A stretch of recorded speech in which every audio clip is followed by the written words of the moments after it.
melalui WA. Iya. Tujuan saya ke rumah ini, ke rumah Bunda, saya mau wawancara ibu sekitar pembelajaran daring gitu selama pandemi ini. Ibu nggak keberatan kan Bu? Enggak, apa-apa Bu Ani. Mulai aja ya Bu. Bagaimana pendapat ibu tentang pembelajaran online selama ini? Aduh, online sekarang mah ya Bu Ani ya, ternyata bikin ribet keluarga. Ribet ya. Ribet banget Mai, apalagi kalau saya orang kerja gitu ya, suami saya juga kerja, apalagi handphone itu cuma satu sama orang tuanya aja, anak nggak punya, kan itu. Jadi giliran ya Bu ya, handphonenya nunggu ibu pulang dulu mungkin ya, karena ibu kegiatannya kan ngajar pagi, suami kerja. Iya, jadi berebutan gitu ya baik. Sedangkan ekonomi kan lagi gini ya baik. Aduh, gimananya? Ya Bu. Terus ada kendala lagi nggak Bu selain handphone rebutan gitu? Terus karena ibu waktu pagi-pagi. Ada juga baik, kan memang anak tuh langsung bisa belajar kalau dikasih tugas. Nggak akan bisa baik kalau kita nggak nerangin dulu gimananya. Dia nggak akan bisa ngerjain. Yang ada kita yang ngerjain, bukan anaknya. Ya baik ya. Ya. Jadi mungkin untuk sekarang jadi si anak tuh belajarnya cuman di huapan gitu ya Bu ya. Jadi yang belajarnya cuman jadi yang belajarnya saya bukan anaknya gitu saja ya. Bu, kalau metode pembelajaran di sekolah selama pembelajaran di masa pandemi itu melalui daring atau luring? Atau daring aja? Daring. Oh, daring semua. nggak ada yang luring, full. Oh, daring full ya Bu ya. Terus selama ibu mengajar di rumah, bantuin anak ibu belajar itu mengajarkan protokol kesehatan juga nggak Bu? Apa ya udahlah udah keluar ngerjain tugas atau gimana? Oh ya enggak, masih tetap baik. Di rumah juga di atas di depan ada sabun. Sengaja kalau udah keluar cuci tangan, mau keluar juga harus cuci pakai masker, semuanya harus ganti.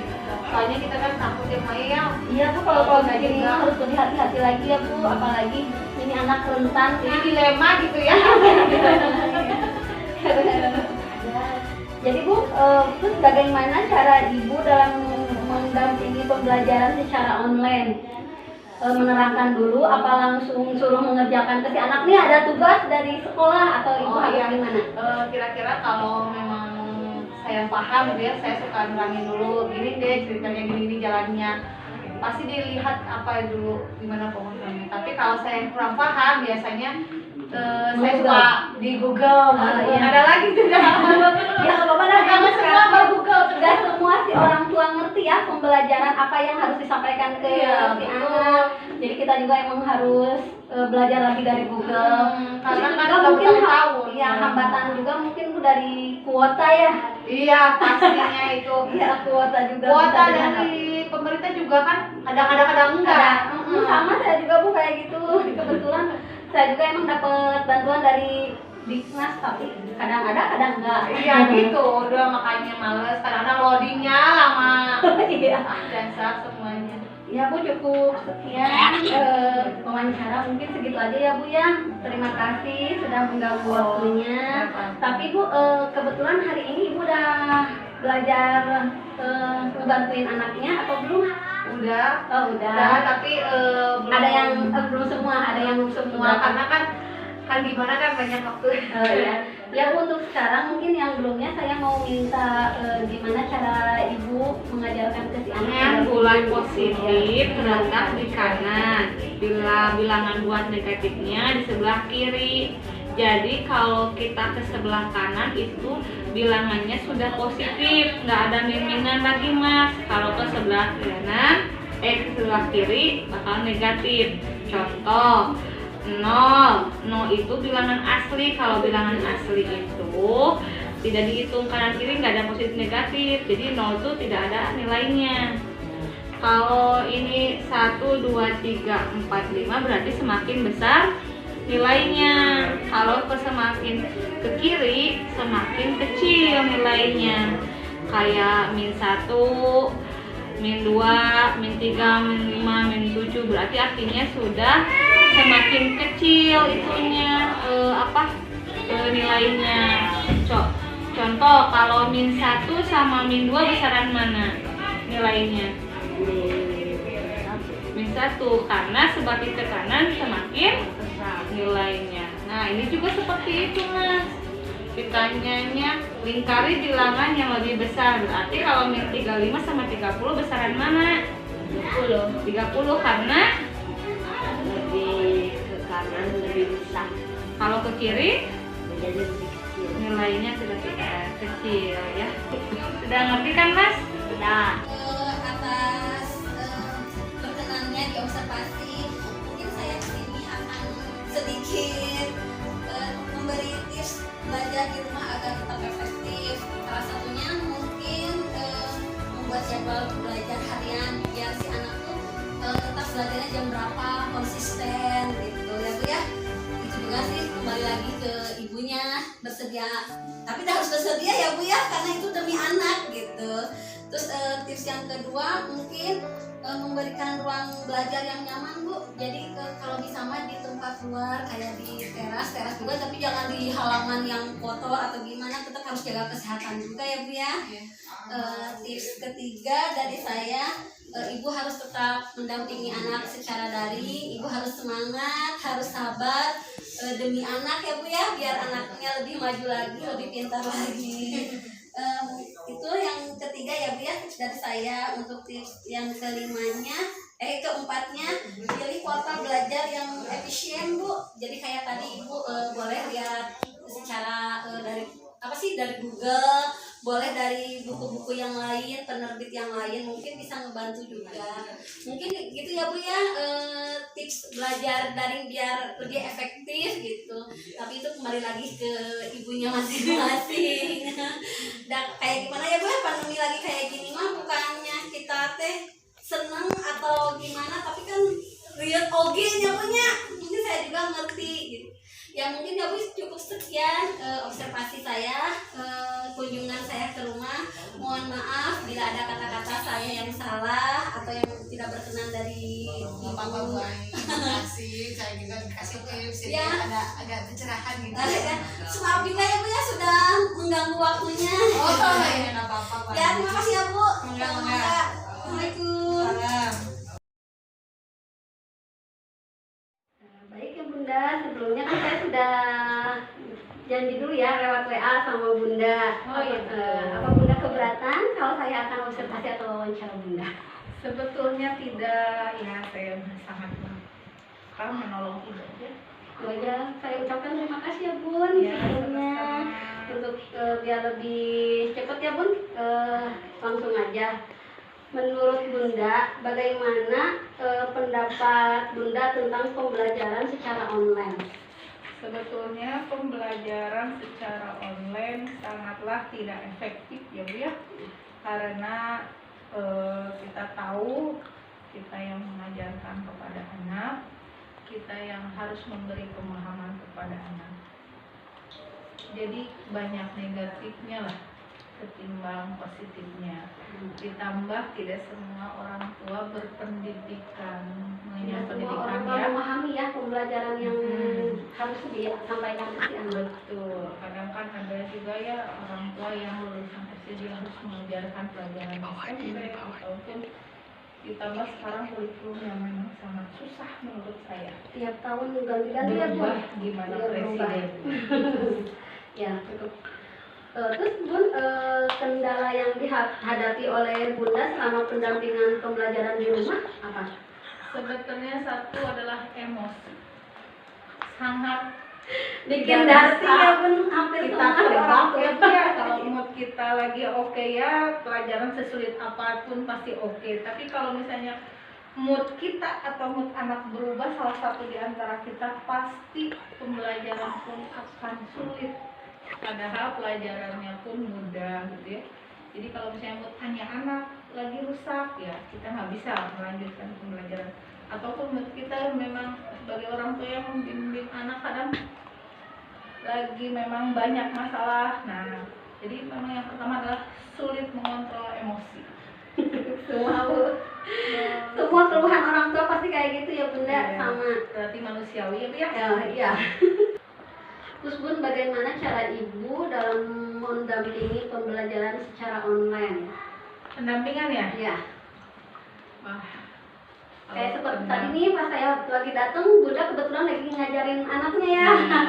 Jadi gimana Jadi Bu itu kalau misalnya Menurut Bunda? belajar pendampingan, kalau memang saya itu kalau misalnya anak memang tidak memahami baru saya dampingi. Kalau memang anak memang menganggap itu mudah dan dia bisa lakukan sendiri, ya dia lakukan sendiri tanpa bimbingan dari saya. Paling saya akan mengecek tugasnya dia sebelum dikirimkan oleh guru. Kalau misalnya dia lagi belajar sendiri ya, jadi harus melewati tahapan saya dulu sebelum dikirim ke ibu gurunya. Ya, baik. Terus Bun, selama Bunda mengajar meskipun daring, apa Bunda menerapkan protokol kesehatan yang harus diterapkan di masa pandemi kepada keluarga, anak, anak didik, anak Bunda sendiri? Oh, gitu. Untuk keluarga mungkin saya tetap meskipun saya di dalam keluarga saya tetapkan prokes yang sebelum datang ke rumah dia harus cuci tangan dulu. Terus dia harus mengganti masker setiap 4 jam sekali. Sudah saya beritahukan kepada anak-anak saya. Terus juga kalau berbicara sebisa mungkin agak berjauhan gitu ya. Begitu juga dengan anak-anak bimbingan saya gitu ya. Iya.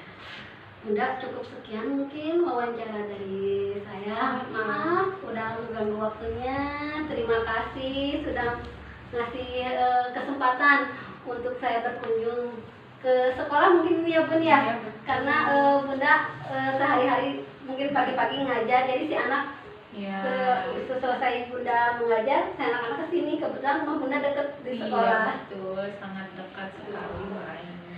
Terima kasih ya Bunda, sekali lagi Sama-sama. mohon maaf Ya, bila ada kata-kata atau sikap saya yang kurang berkenan sama Bunda. Tidak apa-apa, saling memaafkan. Ya, terima kasih ya Bun.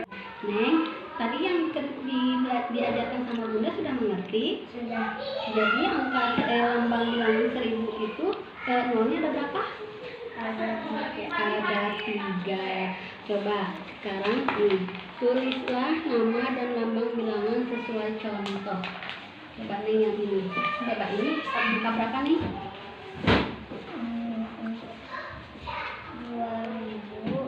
2250. Coba sok ditulis 2000.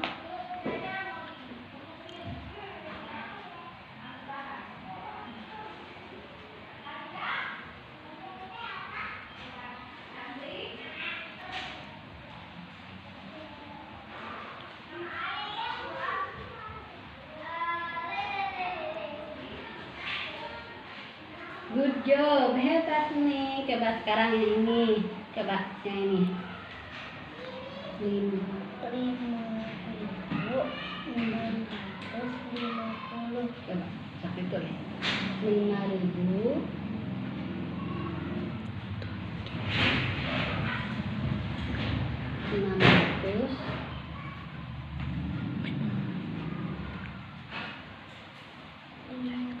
Hebat. Jadi Neng kesimpulannya kalau yang ribuan itu nolnya ada berapa? Ada 3. Kalau ratusan ada 2. Kalau puluhan 1. Bisa? Bisa. Terima kasih Neng, hebat. Jujur, jujur. Assalamualaikum warahmatullahi wabarakatuh. Waalaikumsalam warahmatullahi wabarakatuh. Saya tujuan kesini mau mengobservasi, mau wawancara tentang pandemi, pembelajaran di masa pandemi. Apa Mama Alka keberatan dengan niat saya kesini kunjungan? Tidak Ibu, silahkan. Ya, saya cuma sekedar mau pengen tahu aja dengan beberapa pendapat Ibu. Salah satunya bagaimana pendapat Ibu tentang pembelajaran secara online? Kalau secara online sih menurut saya kurang maksimal ya. Jadi anak itu hanya dikasih tugas, mungkin hanya dikasih tugas aja, mungkin cara-caranya memang dikasih tahu. Tanpa dikasih tahu, mungkin dikasih tau lewat video, lewat tapi video. anak itu belum tentu mengerti paham, atau belum tentu paham apa yang dijelaskan di video gitu. Terus kendala yang dihadapi oleh Ibu selama pendampingan pembelajaran? Pertama, karena saya kan di rumah, anak saya banyak. Jadi selain menjaga anak saya yang balita, saya harus mengajar daring. Saat mengajar daring itu jujur saja terganggu sama adiknya yang kecil. Gitu. Jadi otomatis cara membimbing saya terhadap anak saya itu terganggu gitu. Otomatis kan anak-anak jadi nggak fokus gitu. Karena situasi di rumah dan di sekolah itu kan sangat-sangat berbeda ya. Kalau di sekolah itu benar-benar fokus belajar, ada ibu guru, ada fasilitasnya menunjang. Kalau di rumah ada gangguan tamu lah, ada gangguan adiknya lah, ada bertengkar, rebutan atau macam seperti itu. Oh, itu mungkin ya kendala. Terus bagaimana cara ibu dalam mendampingi pembelajaran secara online? Mendampingi apa curleos istilahnya mah gitu Bu? Kerjakan sendiri atau kalau saya sih memang suruh mengerjakan sendiri, tapi tetap dipantau sama saya.